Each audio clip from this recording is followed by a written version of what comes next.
നമസ്കാരം.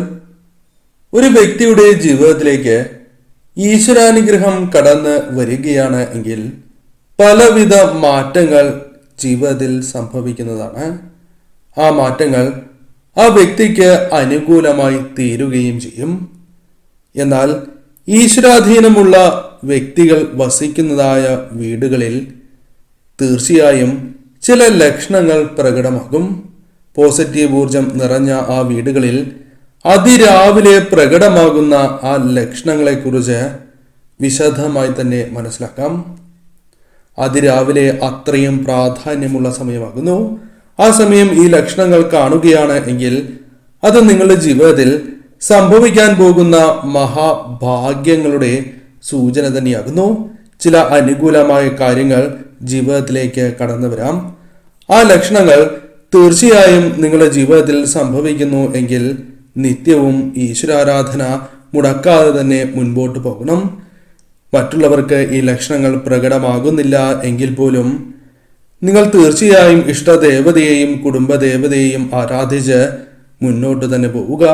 തീർച്ചയായും നിങ്ങളുടെ ജീവിതത്തിൽ ഇന്നല്ലെങ്കിൽ നാളെ ഈ ലക്ഷണങ്ങൾ പ്രകടമാവുക തന്നെ ചെയ്യും. ആദ്യത്തെ ലക്ഷണമായി പരാമർശിക്കുവാൻ സാധിക്കുന്നത് ബ്രാഹ്മമുഹൂർത്തത്തിൽ ഉണരുവാൻ സാധിക്കുന്നു എന്നുള്ളതാണ്. ബ്രാഹ്മമുഹൂർത്തത്തിൽ ഏവർക്കും ഉണരുവാൻ സാധിക്കണം എന്നില്ല. പലർക്കും ജീവിത സാഹചര്യത്താൽ ആ സമയം ഉണരുവാൻ സാധിക്കാത്തവരാകുന്നു. എന്നാൽ ചില വ്യക്തികൾ തീർത്തും വ്യത്യസ്തരാണ്. കാരണം അവർ തനിയെ ഉണരുന്നതാണ്. മറ്റാരുടെയും സഹായം ഇല്ലാതെ തന്നെ ഇവർക്ക് തനിയെ ഉണരുവാൻ സാധിക്കുന്നു എങ്കിൽ അത് മഹാഭാഗ്യമായി തന്നെ കണക്കാക്കാം. കൂടാതെ ഇഷ്ടദേവതയെയോ കുടുംബദേവതയെയോ മറ്റ് ദേവതകളെയോ ഈ സമയം സ്വപ്ന ദർശനം നിങ്ങൾക്ക് ലഭിക്കുന്നു, സ്വപ്നത്തിൽ കാണുന്നു എങ്കിൽ അതും മഹാഭാഗ്യമായി തന്നെ കണക്കാക്കാം. അത്രമേൽ ഈശ്വരാധീനമുള്ള വ്യക്തികൾക്കാണ് ഇത്തരത്തിൽ ദേവതകളെ സ്വപ്ന ദർശനത്തിൽ കാണുവാൻ സാധിക്കൂ. അത്തരത്തിൽ സംഭവിക്കുന്നു എങ്കിൽ തീർച്ചയായും ആ ദേവതയുടെ ക്ഷേത്രത്തിൽ ദർശനം നടത്താതിരിക്കരുത് എന്ന കാര്യം പ്രത്യേകം ഓർക്കുക. വൈകരുത് എന്ന കാര്യം പ്രത്യേകം ഓർക്കണം. ഈ സമയം ആരോ നിങ്ങളെ തനിയെ വിളിച്ചുണർത്തുന്നതായ അവസ്ഥ, ഇത് നിങ്ങൾക്ക് തോന്നിയതാകാം എന്നതാണ് വാസ്തവം. എന്നാൽ പലപ്പോഴും ഇത് ജീവിതത്തിൽ സംഭവിച്ചുകൊണ്ടേയിരിക്കുന്നു. അതിനാൽ നിങ്ങൾ മനസ്സിലാക്കേണ്ടത് ഇഷ്ടദേവത തന്നെ അല്ലെങ്കിൽ കുടുംബദേവത തന്നെയാണ് അത്തരത്തിൽ പ്രവർത്തിക്കുന്നത് എന്ന് തന്നെയാകുന്നു. അതിനാൽ ഇപ്രകാരം നിങ്ങൾ ഉണർന്നിട്ടുണ്ട് എങ്കിൽ കുളിച്ച് ശുദ്ധിയോടെ വീടുകളിൽ വിളക്ക് തെളിയിച്ച് നാമം ജപിക്കുകയാണ് എങ്കിൽ ആ വീടുകൾ നാൾക്ക് നാൾ ഉയരും. സമ്പൽ സമൃദ്ധിയും ഐശ്വര്യവും ആ വീടുകളിൽ നിറയുകയും ചെയ്യും. അതിനാൽ തീർച്ചയായും ഈ ഒരു ലക്ഷണം പ്രകടമാവുകയാണ് എങ്കിൽ അത് മഹാഭാഗ്യമാണ് എന്ന് തന്നെ പരാമർശിക്കാം. ബ്രാഹ്മമുഹൂർത്ത സമയത്ത് തന്നെ ശങ്കുലി നിങ്ങൾക്ക് കേൾക്കുവാൻ സാധിക്കുന്നു, ശങ്കുലി കേട്ട് ഉണരുവാൻ സാധിക്കുന്നു എങ്കിൽ അത് മഹാഭാഗ്യമായി തന്നെ കണക്കാക്കാം. ആ വീടുകളിൽ തീർച്ചയായും ദേവതാ സാന്നിധ്യം ഇരട്ടിച്ചിരിക്കുന്നു എന്നും നെഗറ്റീവായ ഊർജങ്ങളെ നിഷ്പ്രഭമാക്കുന്നതായ കാര്യങ്ങൾ ആ വീടുകളിൽ സംഭവിക്കും. അല്ലെങ്കിൽ പോസിറ്റീവ് ഊർജം വർദ്ധിക്കും. ഈശ്വരാനുഗ്രഹം നാൾക്ക് നാൾ വർദ്ധിച്ചുകൊണ്ടേ ഇരിക്കുന്നു എന്ന് തന്നെ അർത്ഥമാക്കാം.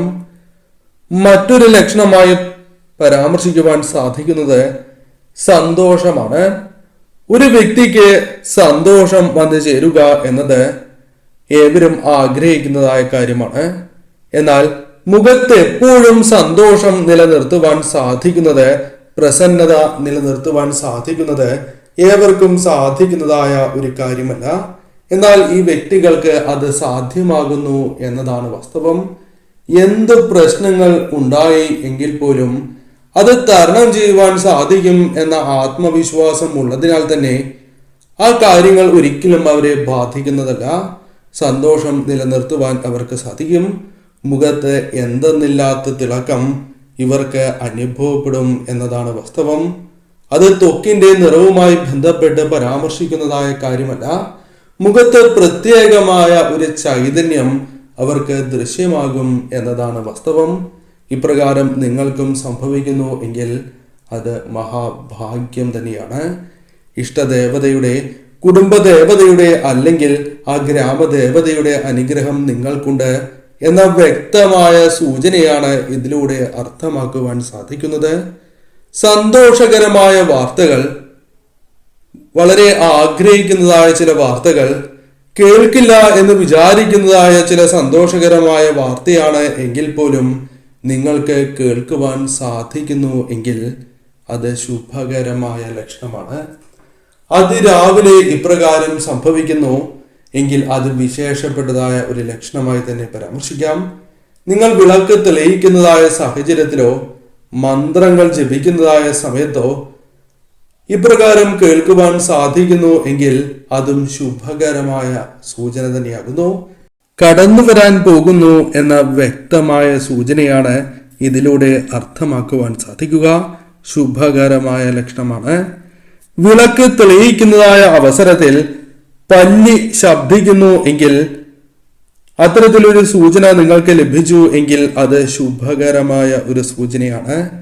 നിങ്ങൾ വിളക്ക് തെളിയിക്കുന്നതായ അവസരത്തിൽ പൂജാമുറിയിൽ പല്ലിയുടെ സാന്നിധ്യം നിങ്ങൾക്ക് കാണുവാൻ സാധിച്ചു, തുളസികൾക്കിടയിൽ പല്ലിയെ കാണുവാൻ സാധിച്ചു എങ്കിൽ പോലും അത് ശുഭകരമായ ഒരു ലക്ഷണമായി തന്നെ പരാമർശിക്കാം. ദീർഘനേരം നിങ്ങൾ തെളിയിച്ചതായ വിളക്ക് തെളിയുന്നു എങ്കിൽ, കൂടുതൽ സ്വർണപ്രഭ നൽകി തെളിയുന്നു എങ്കിൽ അതും ശുഭകരമായ ലക്ഷണമാണ്.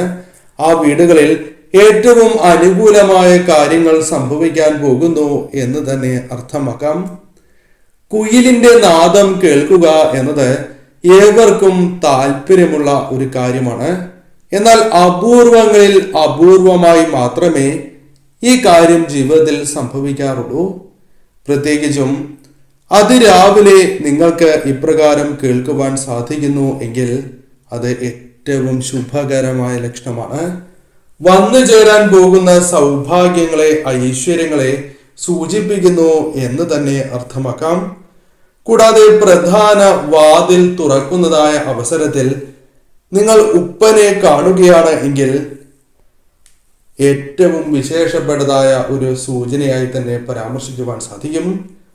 ആ വീടുകളിൽ ഐശ്വര്യം വന്നു ചേരാൻ പോകുന്നു എന്നതിൻ്റെ വ്യക്തമായ സൂചനയാകുന്നു. ഓലേഞ്ഞാലിയെ കാണുകയാണ് എങ്കിൽ പോലും അത് ശുഭകരമായ ഒരു സൂചനയായി തന്നെ പരാമർശിക്കുവാൻ സാധിക്കും. ഇപ്രകാരം സംഭവിക്കുന്നത് നിങ്ങളിൽ ഈശ്വരാധീനം നിറഞ്ഞു നിൽക്കുന്നതിനാലാണ് എന്ന കാര്യമാണ് ഓർക്കേണ്ടത്. പലപ്പോഴും നിങ്ങൾക്ക് മറ്റുള്ളവരുടെ സങ്കടം അത് നിങ്ങളുടെ സങ്കടമായി തന്നെ തോന്നും. നിങ്ങൾക്ക് അവരെ സഹായിക്കാതിരിക്കുവാൻ സാധിക്കില്ല എന്നതാണ് വാസ്തവം. ഇപ്രകാരം സംഭവിക്കുന്നതും ശുഭകരമായ ഒരു സൂചന തന്നെയാകുന്നു. നിത്യവും മന്ത്രങ്ങൾ ജപിക്കുമ്പോഴോ അല്ലെങ്കിൽ ഭഗവാന്റെ അല്ലെങ്കിൽ ഇഷ്ടദേവതയുടെ ചിന്ത മനസ്സിലേക്ക് കടന്നു വരുന്നതായ സാഹചര്യത്തിലോ ശരീരം പെട്ടെന്ന് ചൂട് വർദ്ധിപ്പിക്കുന്നു, അത്തരത്തിൽ നിങ്ങൾക്ക് അനുഭവപ്പെടുന്നു എങ്കിൽ ശുഭകരമായ സൂചനയാകുന്നു. കണ്ണുകൾ നിറയുന്നതും ശുഭകരമായ ഒരു സൂചനയായി തന്നെ പരാമർശിക്കുവാൻ സാധിക്കും. ഞാൻ ഈ പരാമർശിച്ച ലക്ഷണങ്ങളിൽ ഏതെങ്കിലും ഒരു ലക്ഷണമെങ്കിലും പ്രകടമാവുകയാണ് എങ്കിൽ അത് മഹാഭാഗ്യമായി തന്നെ കണക്കാക്കണം. തീർച്ചയായും ആ ദേവതകളെ നിങ്ങൾ നിത്യവും ആരാധിക്കണം. ഇഷ്ടദേവത, കുടുംബദേവത, ഗ്രാമദേവത എന്നീ ദേവതകളെ നിങ്ങൾ ആരാധിച്ചു തന്നെ മുന്നോട്ട് പോവുക. തീർച്ചയായും നിങ്ങൾക്ക് കാര്യങ്ങൾ കൂടുതൽ അനുകൂലമായി തീരും. വന്നു ചേർന്നിരിക്കുന്നതായ ആ ഈശ്വരാധീനം ഇരട്ടിപ്പിക്കുവാൻ നിങ്ങൾ ശ്രമിക്കണം. ഒരിക്കലും അത് നിങ്ങളിൽ നിന്നും അകന്നു പോകുവാൻ പാടുള്ളതല്ല.